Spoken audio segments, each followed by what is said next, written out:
Hello, folks. I'm Alan from today's news. I will be bringing you news about world news, interesting news, news to keep you entertained, and news to keep you informed. First thing I got for you from Newsmax. Gaetz, FBI Director Wray, lied under oath. Representative Matt Gaetz, Republican Florida, said FBI Director Christopher A. Wray lied under oath about the January 6, 2021, Capitol riot. In a Thursday hearing before the House Judiciary's Select Subcommittee on the Weaponization of the Federal Government, Gaetz criticized Wray for contradicting the FBI's Washington, D.C. field office on the presence of January 6 informants. The congressman began by defending FBI Staff Operations Specialist Marcus Allen, who claims he was suspended for calling out abuses of power in the agency along with agents Garrett O'Boyle and Steve Friend. So, Mr. Allen, you got retaliated against for saying the very thing that the Washington field office was telling Boston when the Boston field office was saying, we're not going to go in and investigate people that just showed up at a rally without sufficient criminal predicate, Gaetz explained. The Washington field office told Boston, well, you know what, we can't give you the evidence because it might disclose the very CI's, confidential informant, and UC's, undercover officers, that you are concerned about, he added. In a subsequent post to his Twitter account, Gaetz suggested that the FBI director lied under oath to Congress when he indicated to the U.S. Senate in 2021 testimony on March 2, 2021, that there was no FBI presence. The Washington, D.C. FBI field office confirmed that undercover officers, confidential informants, and FBI assets were present at the U.S. Capitol on January 6, despite FBI Director Wray testifying to the contrary, the lawmaker wrote. His comments arrived as House Republicans, led by Judiciary Committee Chair Jim Jordan of Ohio, grilled federal law enforcement agencies as Allen, Friend, and O'Boyle explained their experiences in the FBI. I think it's clear we have a pattern here, Representative Kat Kamak, Republican Florida, warned before the panel. If you speak up about the abuses you are seeing as an agent or are sharing information that may not fall in line with FBI's political narrative, you will be suspended without pay, have your security clearance revoked, and your life will be turned upside down. And that's all I got on that one. The FBI, we got to do something about them. Let me go to the next one here. Okay, this is from Newsmax.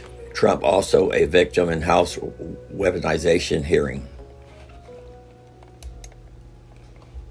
Former President Donald Trump, responding to congressional testimony by FBI whistleblowers about the weaponization of the agency, says he was also a victim of some of the alleged misdeeds. Very sad watching what took place today in Congress regarding whistleblowers and the FBI, he wrote on Truth Social.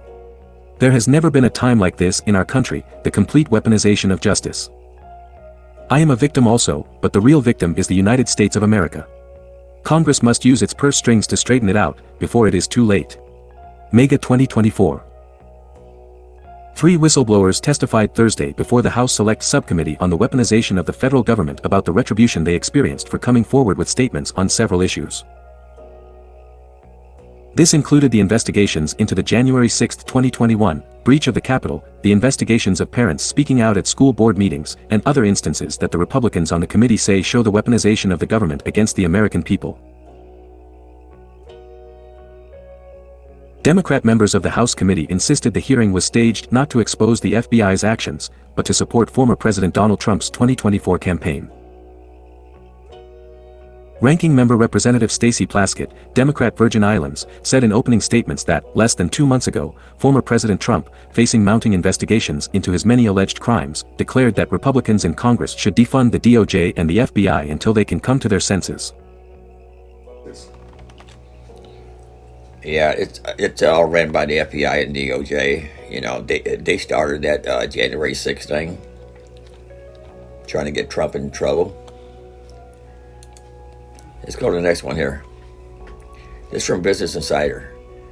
Take a look at North America's first hydrogen-powered train, which emits only water and will start service this summer.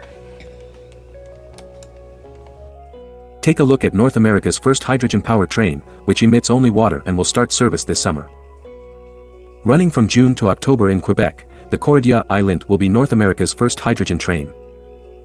The train, developed by Alstom, first entered commercial operations in Germany in 2018. It can be a greener alternative to diesel on non-electrified train tracks, over 90% of tracks in North America. North America will have its very first hydrogen-powered train this summer season. Alstom, a French rail transportation company, announced earlier this year that it's shipping one of its new hydrogen-powered Cordia Island trains to Quebec for a summer demonstration. The train will be operated by Rail Service Train de Charlevoix, and people traveling on the picturesque route along the St. Lawrence River will be able to get an innovative, hydrogen-fueled ride starting June 9th. The hydrogen train runs thanks to fuel cells, battery-like systems that don't require recharging, which produce electrical energy from the hydrogen in the train's tanks. Hydrogen produces heat and electricity when combined with oxygen, and the whole thing only emits water vapor and condensed water as an emission. Alstom first started running 2 of its bright blue Cordia Island trains in Europe in 2018, and it has delivered 41 more since then. They are considered the first hydrogen-powered trains in the world. Take a look at the Cordia Island train. Okay,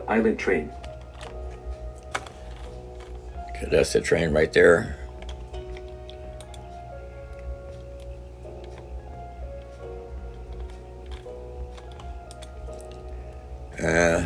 So here's starting June 9th, the bright blue train, which had its commercial debut in Germany, will start a test run in Quebec.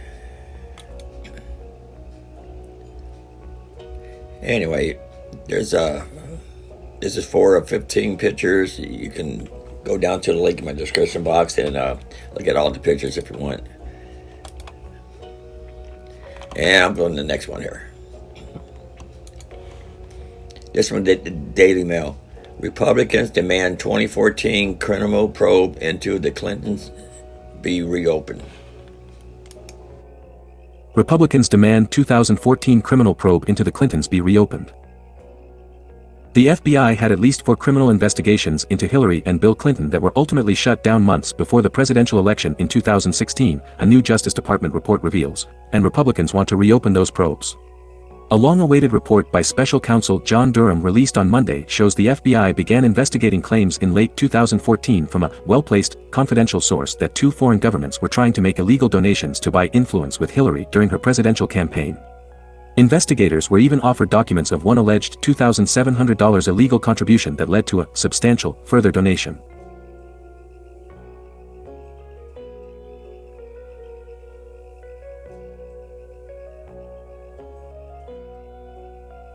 The bombshell report also reveals 3 different FBI field offices, in Washington, D.C., Little Rock, Arkansas, and New York, launched investigations into the Clinton Foundation in early 2016 for possible criminal activity. One of the investigations was partly based on statements made in journalist Peter Schweitzer's 2015 book, Clinton Cash, claiming the Clintons' charity was taking millions in donations from foreign governments trying to change U.S. foreign policy while Hillary was Secretary of State. But despite making progress, all 4 criminal investigations were shut down by senior officials, Durham found.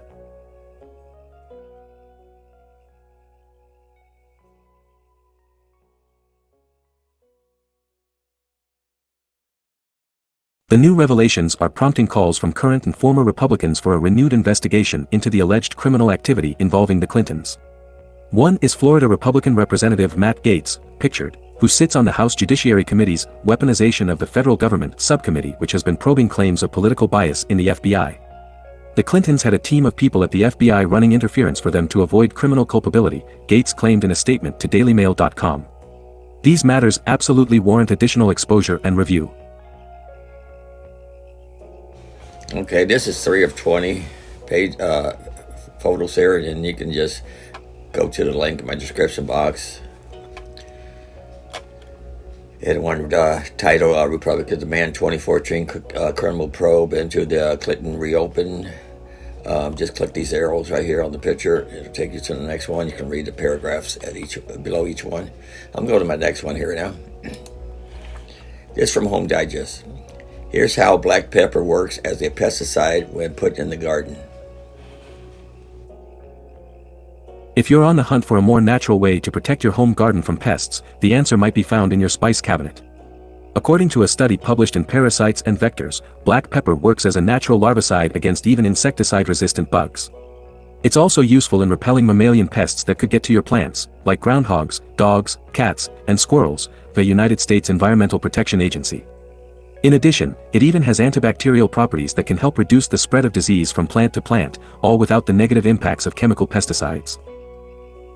All of these benefits are possible because of one unique compound found in this household spice.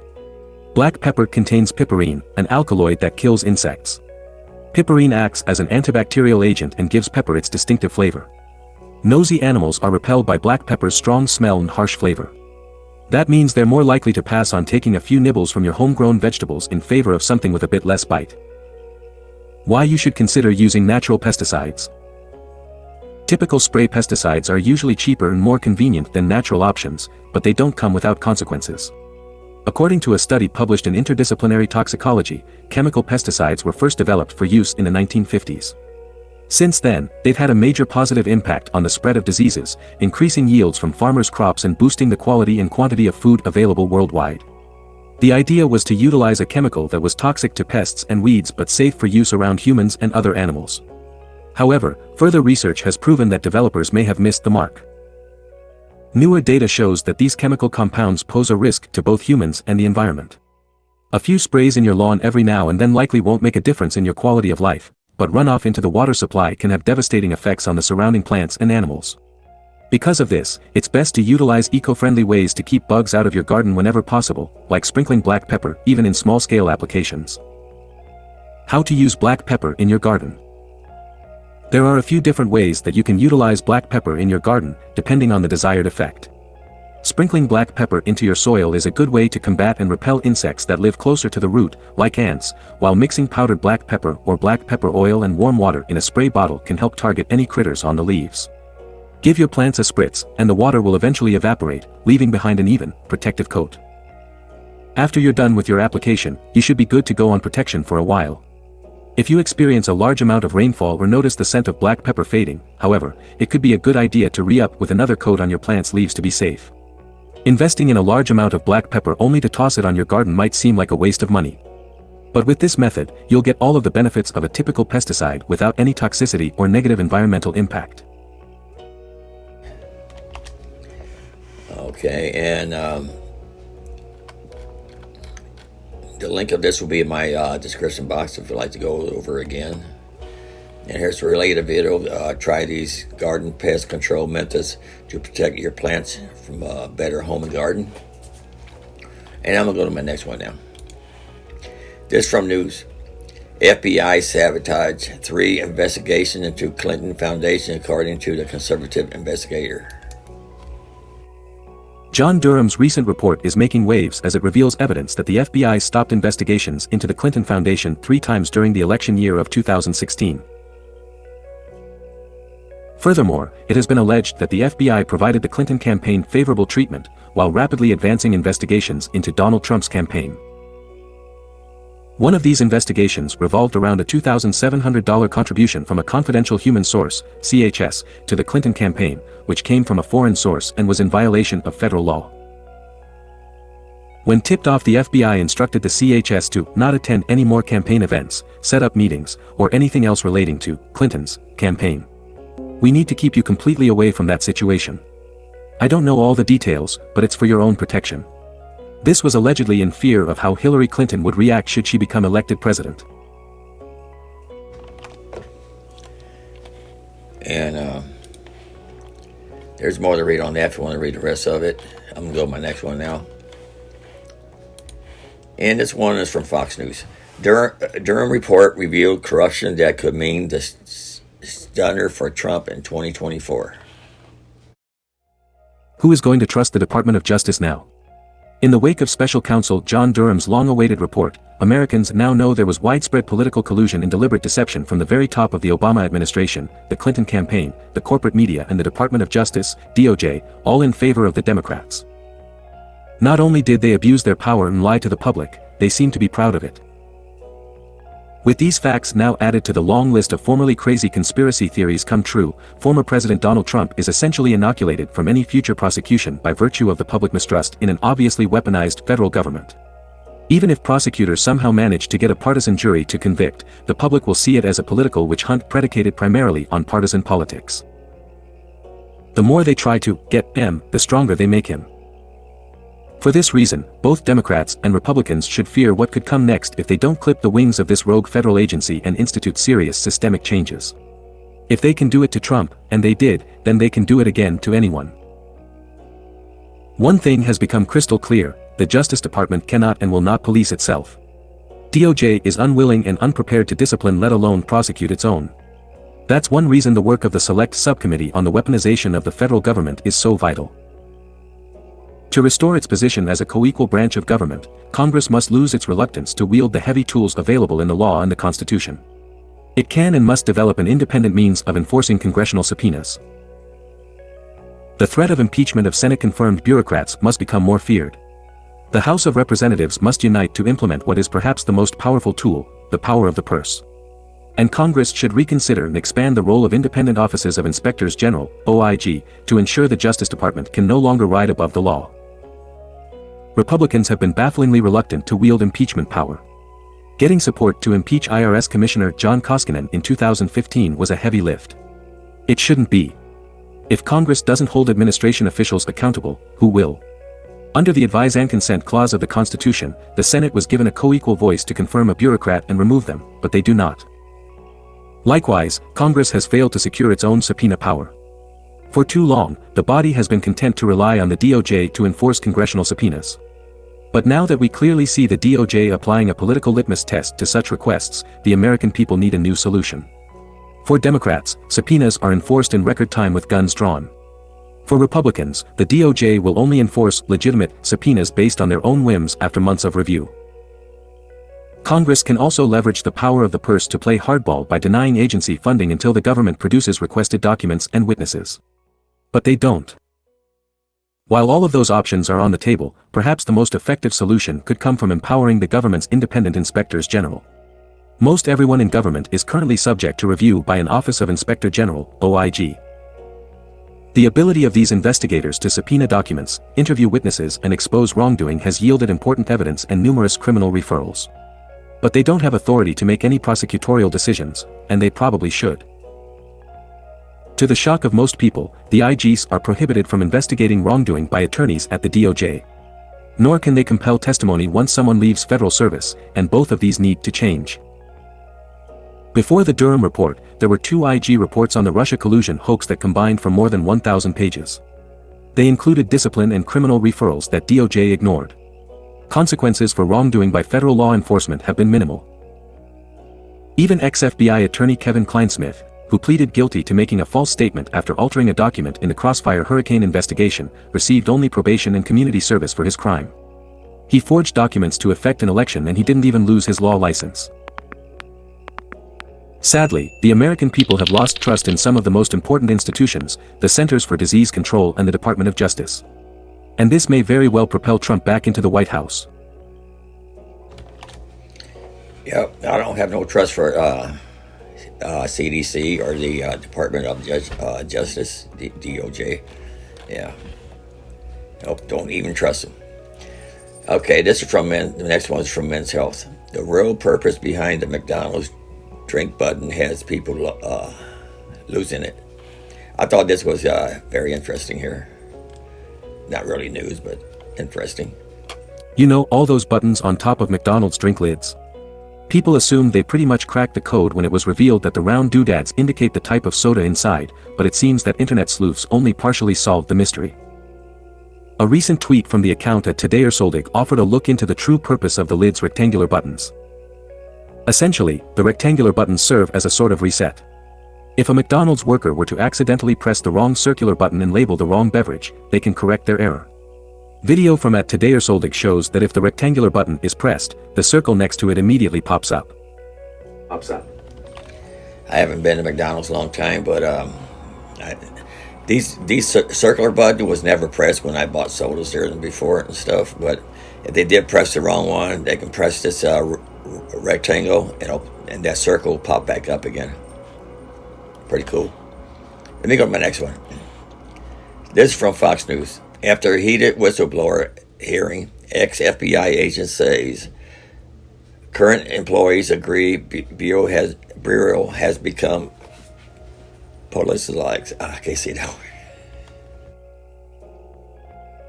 A former FBI Miami Bureau special agent reacted to Thursday's heated House subcommittee hearing on the politicization of the FBI, which featured testimony from 3 whistleblowers who said they felt retribution after voicing their concerns. On The Story, former Special Agent Nicole Parker, who resigned from her South Florida post over what she said was a noted shift in the direction of ideology in politics at the Bureau, suggested she could identify with testimony of whistleblower Stephen Friend, Marcus Allen, and Garrett O'Boyle. "I watched it very closely because I was just in their shoes back in February when I testified before the same committee," Parker said. "I understand that their security clearances were pulled. I don't know the exact details of that, but I know that without a security clearance as an FBI agent, you can't do your job. And when you feel like your security clearance is being pulled because it's either the FBI's way or the highway, that's not a good position to be in." Nicole Parker, Durham report shows why I left the FBI.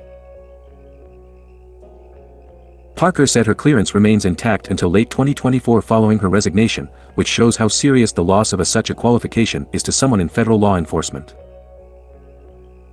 For them to feel like their security clearances were pulled just because they were retaliated against, that's not a good position to be in. "That's not right," she said. Parker, however, said the Bureau does rightly have strict regulations on its sensitive and classified material, saying people should not be downloading internal content onto thumb drives and taking it out of the building, an accusation leveled against Friend. "I'm not saying that's what this individual did. Again, I don't want to speak out of turn because I don't know the exact details," Parker said. A recent report by the House committee, chaired by Representative Jim Jordan, Republican Ohio, found the FBI suspended his security clearance and his job without pay after he made protected disclosures about the Bureau's handling of January 6, 2021 domestic extremism cases. The Bureau contended in a statement Thursday that Friend wrongly downloaded documents onto thumb drives in September 2022. And if you want to read the rest of this, the link will be in my description box. There's a lot more to read. I'm going to the next one now. This is from the Stock Dork. Whistleblower who claims to have critical information of allegedly mishandling of Hunter Biden probe removed from investigation.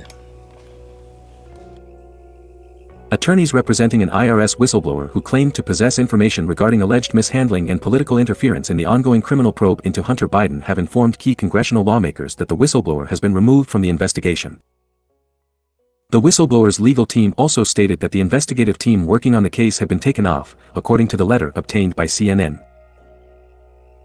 The attorneys, including Tristan Levitt, president of Empower Oversight, and Mark Lytle, revealed that the whistleblower was informed of the change at the request of the Department of Justice. The letter emphasized that the investigation focused on a high-profile, controversial subject, which sources have confirmed to be Hunter Biden. Federal prosecutors investigate Hunter Biden for alleged tax crimes.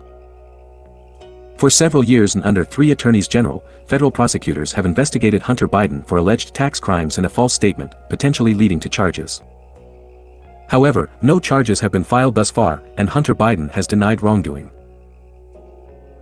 The IRS stated on Tuesday, declining to comment on the specific taxpayer matter but expressing a commitment to protecting whistleblowers and ensuring the integrity of the whistleblower process. Whistleblower removed, investigative team sidelined. The Justice Department also refrained from commenting on the issue, emphasizing that the investigation of Hunter Biden is being handled by U.S. Attorney David Weiss, who has the authority to make investigative decisions and bring charges as deemed appropriate. The move to remove the whistleblower from the investigation and sideline the investigative team occurred after some agents complained about being excluded from discussions due to alleged leaks. The investigation is nearly complete, awaiting a charging decision by U.S. Attorney David Weiss, whom former President Trump appointed. Whistleblower's removal, a retaliatory action. The whistleblower attorneys claimed the removal was retaliatory and potentially obstructing a congressional inquiry. They argued that the whistleblower, protected under whistleblower laws, should not face retaliatory actions, and any attempt to prevent a federal employee from providing information to Congress would violate appropriations restrictions and a crime obstructing a congressional investigation. Possible whistleblowers' attacks raise concern among Republicans and Democrats. The letter was addressed to both Democratic and Republican chairpersons, as well as ranking members of relevant congressional committees. Republican members of the House Ways and Means Committee confirmed receiving the letter. They expressed concern about potential retaliation against whistleblowers, urging Commissioner Werfel to provide information to Congress promptly and ensure protection for those exposing government misconduct. Political appointees hinder charges in the Hunter Biden case. Previously, the IRS whistleblower alleged that political appointees were hindering U.S. Attorney David Weiss from bringing charges in the Hunter Biden case, contradicting assurances given by Attorney General Merrick Garland that Weiss had the authority to make final decisions regarding prosecution. The whistleblower also claimed to possess information contradicting sworn testimony by a senior political appointee, identified as Garland. Whistleblower's future testimonies on the horizon. Attorneys for the IRS whistleblower have met with congressional investigators to prepare for a potential interview where the whistleblower intends to share information with Congress. The meeting is expected to take place in the near future. Yeah, I think we should just clean house of the DOJ and the FBI. Just clean house. Get rid of all of them, get new people in. Start over. Yeah, let's go to the next one here. This is from the National Review. FBI whistleblower testified Bureau may have had confidential human sources in the Capitol on J6. A whistleblower from the FBI's Boston field office testified that agents in Washington refused to share hours of video footage from the January 6 Capitol riot between the offices because there may be undercover officers or confidential human sources in the videos whose identities would need to be protected. The revelation came in a pre-recorded video testimony from whistleblower George Hill, which was played during a hearing of the House Subcommittee on the Weaponization of the Federal Government on Thursday. Representative Matt Gaetz, R.F.L.A., noted that a second whistleblower who was testifying in person at the hearing, Marcus Allen, was allegedly retaliated against for sending an email linking to a website that said federal law enforcement had some degree of infiltration among the crowds gathered at the Capitol. Allen commented in the email that the information raised serious concerns about the U.S. government's participation in the riot. When asked whether the FBI had confidential human sources at the Capitol, Wray testified in November, "I have to be very careful about what I can say, about when we do and do not and where we have and have not used confidential human sources. But to the extent that there's a suggestion, for example, that the FBI's confidential human sources or FBI employees in some way instigated or orchestrated January 6, that's categorically false," Wray added at the time. Wray later added that lawmakers should not read anything into my decision not to share anything on confidential human sources, after he did not outright dismiss a question of whether the FBI had confidential human sources dressed as Trump supporters inside the Capitol on January 6. Hill testified that the Boston field office said it would not pursue cases against January 6 rioters, but that to cover its bases, officials told the Washington field office they would consider taking on cases if the Washington officials could share video of where the rioters were when they were inside the Capitol. The Washington field office allegedly said it could not share videos unless it was given the exact time and place those individuals were inside the Capitol. Hill said the office later clarified that it could not share 11,000 hours of video because there may be UCs, undercover officers, or CHS, confidential human sources, on those videos whose identity we need to protect. Okay, you can read the rest of this in my description box if you like. They were after people that didn't have nothing to do with the Capitol riot, and they just flew over to Washington, D.C., for some other reason, and they're after them. Anybody that was on any airline going there January 4th to about the 7th, I think it is. Let me go to the next one. This from Business Insider. A man whose Tesla Model Y caught fire on a California highway says customer service asked him to haul the burned husk of his car to their service center. Like, they're pretty bright, aren't they? Vishal Mullah thought he had a flat tire when his Tesla began shaking. Minutes later, it was aflame. He said that customer service was unhelpful and that one agent told him to bring his burned car in. "All I need is the answer from them and protect others to not go through the same issue," he said. Full screen. When his Tesla went up in flames, Vishal Mullah contacted the company's customer service hoping for answers. Instead, he was met with silence and one absurd recommendation to drag his burnt car to a Tesla servicing center. Mullah, a California resident, was out running errands in his Tesla on May 6. As he was about to enter Highway 99, he felt his car shaking and got out to check for a flat tire. Instead, he found smoke coming from the bottom. Soon enough, his entire car was engulfed in flames. Mullah told Insider that when he contacted Tesla's customer service to make a complaint, they took the report, but no one responded. Since then, he said he had contacted the company 3 or 4 times but had gotten no follow-ups. Eventually, he said he was able to talk to a customer service agent on the phone, but that didn't help him much either. One agent I talked to had an audacity to tell me to take my fully burned Tesla to the Tesla Recommended Servicing Center, Mullah said on Reddit. How in the world am I going to do that? Mullah told Insider that the agent did not recommend how he could transport his burned car to the servicing center. Yes, insurance will cover the car, but I need to hear from Tesla, Mullah said on Reddit. All I need is the answer from them and protect others to not go through the same issue. He told the NBC-affiliated TV channel KCRA3 that he was lucky to be alive and speechless at what had happened. If this had happened 30 minutes later, my whole family would be in there, he said on Reddit, adding that he was driving home to take his wife and 2 children to a family gathering. Representatives for Tesla did not immediately respond to a request for comment sent outside regular business hours. There you go. For having an electric vehicle, it can explode on, it can catch fire on you. Let me play this video here.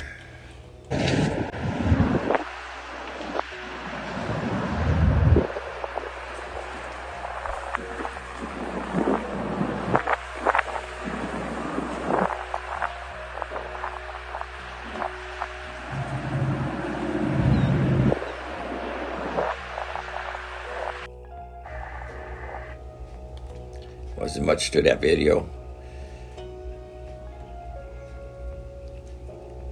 Let's see what his tweet says here. Oh.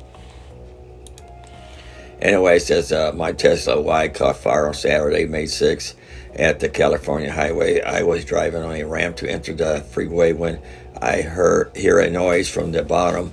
I opened my door and saw smoke coming from the bottom. It's been 2 weeks and not a single follow-up. I need answers. Heck with the electric cars. Yeah, let's go to the next one here. This from Fox News.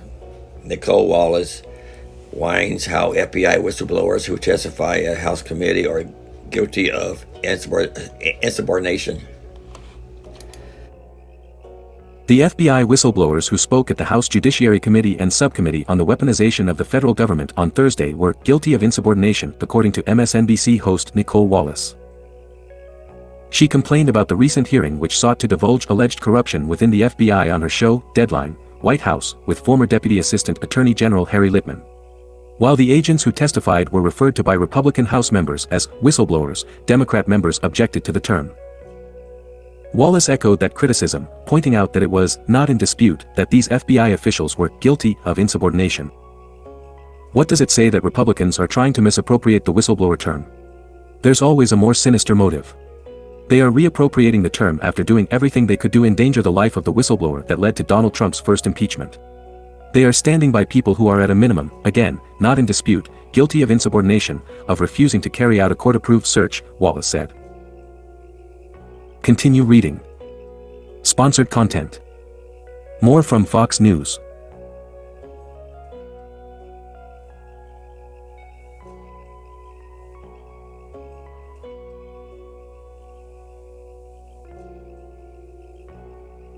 He continued, and again, the whistleblowers want their information to come out, but this, in fact, exposed him as just being a political operative. Fine. Jordan finds 2 or 3 people that are political operatives, but they're not whistleblowers, and the irony is we're at this point in the country where people can. What conservative means to Jordan is specifically anti-prosecution of the most important the crimes against the United States in our history. That's what makes this particularly perverse. Conservative here means, I don't want to enforce the law. During the hearing, Representative Debbie Wasserman Schultz, Democrat Florida, attacked House Judiciary Committee Chairman Representative Jim Jordan, Republican Ohio, for repeatedly referring to the officials as whistleblowers. Mr. Chairman, these individuals have been determined not to be whistleblowers, Wasserman Schultz said. These are not whistleblowers. They have been determined by the agency not to be whistleblowers. Are you deciding that they're whistleblowers? Yes, the law decides. Did you not listen to the testimony? Jordan responded. And that's all I got on that one there. Yeah, it used to be the police thought, they can make their own laws. Now the DOJ and the FBI both think they can make their own laws. They think they're God. Police used to think they're God. Now the FBI and DOJ think they're God. Something got to be done about this. Let's go to the next one here. This is from Commando. Smartphone warning.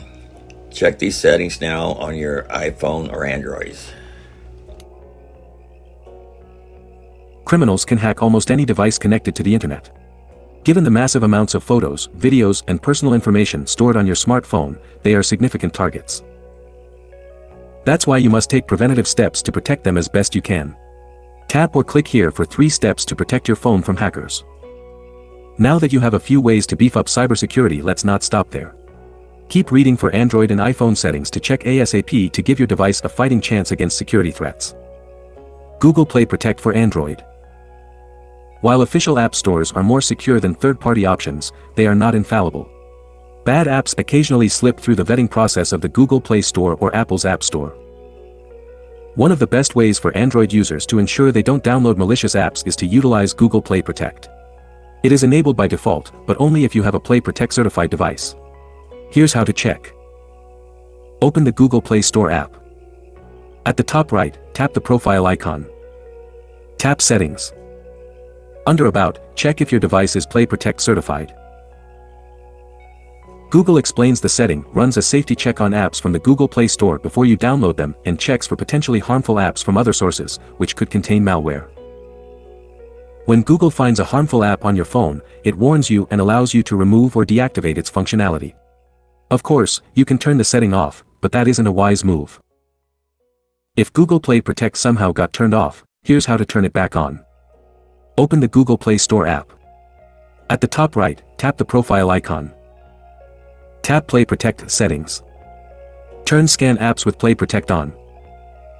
Mail Privacy Protection for Apple iPhone. Apple focuses less on preventing malicious apps from reaching your phone and more on protecting your data.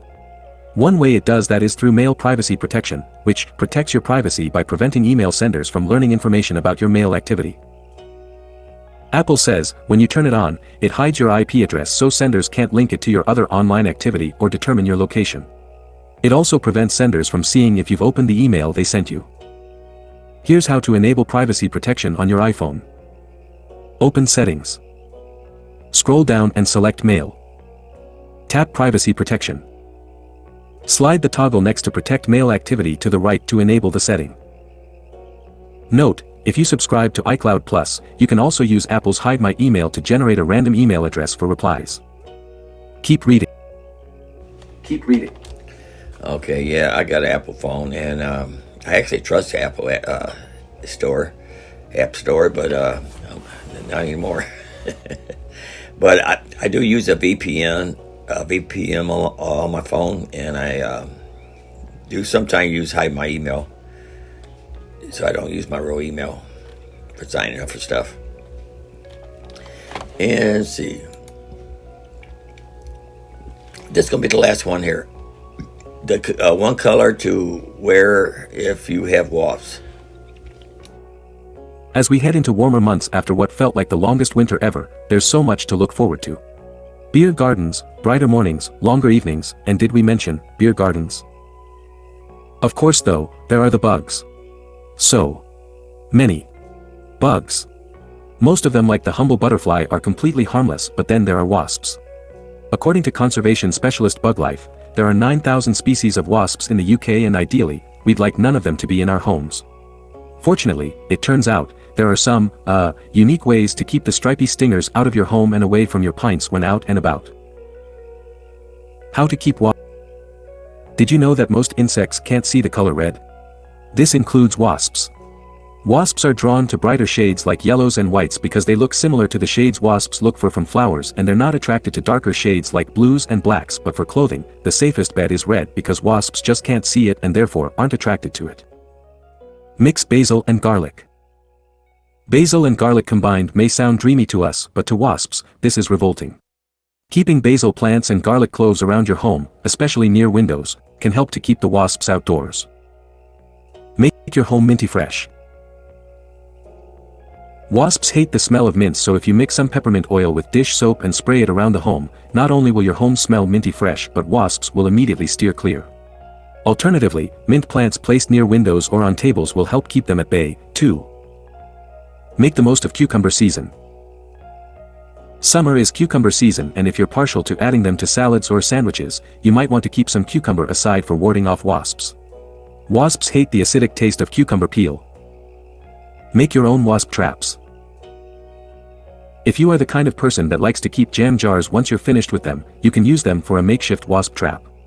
Simply pierce a hole big enough for wasps in the lid of the jar, add some water or beer, some jam or honey to trap them. Alternatively, an open wine bottle can attract wasps. Lay off the perfumes and aftershaves.